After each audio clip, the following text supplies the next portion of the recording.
For years, we've known that dieting, extreme dieting, known as caloric restriction, has led to longer, healthier lives in lab animals.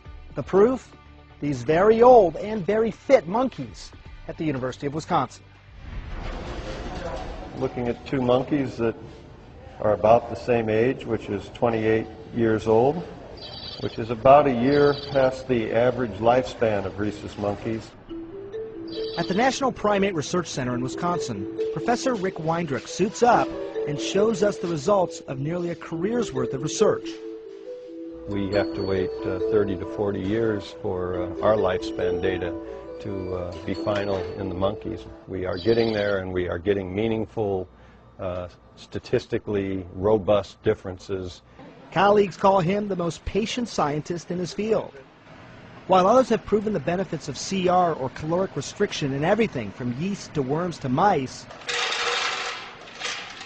for decades Weindruck has been studying its effects on monkeys, with their longer lifespans and their similarities to humans. The one on the left has been subjected to caloric restriction roughly for the last 20 years since the experiment began. This animal is eating 30% fewer calories than it ate prior to the start of the study. Since it was first stumbled on in the 1930s, CR has been a foundation in aging research. Researchers say this type of calorie cutting seems to turn on a sort of genetic survival switch. We think it's really quite clear that for the large majority of the monkeys on calorie restriction, they look younger than those on the normal diet that are the same age. But Weindruck says its benefits are much more than just skin deep.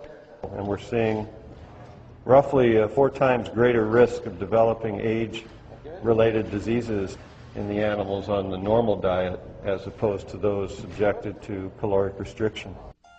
Age-related diseases that include cancers, diabetes, the list is well known. And just this past month, Weindruck's team made another discovery.